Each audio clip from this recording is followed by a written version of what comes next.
Hello everyone, welcome back to my new video. আর সবাই কেমন আছো? আশা করি ভালো আছো। আর আজকে যেহেতু ছিল দোল পূর্ণিমা, তো সবাইকে জানাই দোল পূর্ণিমার অনেক অনেক শুভেচ্ছা। সবাই ভালো থাকবে, সুস্থ থাকবে, আর হ্যাপি হোলি সবাইকে।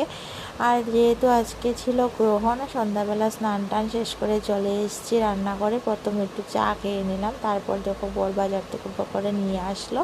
আর এখানে দেখো সব বাজারগুলি আমি গুছাচ্ছি। আর মাছও এসেছে, যেহেতু আজকে খাবো না মাছটা, খিচুড়ি রান্না করব, সবাই মিলে একসাথে খাবো। আর এখানে দেখো খিচুড়ি বসিয়ে দিয়েছি, আর খিচুড়ির জন্য সবজিগুলি আমার দিদিভাই কেটে দিয়েছে। আর এখানে দেখো খিচুড়ি নামিয়ে নিয়েছি, আর এখন একটু সম্বাস দিয়ে দেবো, তো সম্বাস দিয়ে খিচুড়ি নামিয়ে নেব। আর সবার আজকের দিনটা কীরকম কাটলো অবশ্যই আমাকে কমেন্টে জানাবে। তো এখানে দেখো সম্বাস দিয়ে খিচুড়িটা নামিয়ে এখন আমরা সবাই খেতে বসে পড়বো, যেহেতু অনেকটা রাত হয়ে গেছে। আর এখানে দেখো সবাই খেতে বসে পড়লাম। টাটা সবাইকে। ভিডিওটা কেমন লাগলো কমেন্টে জানাবেন।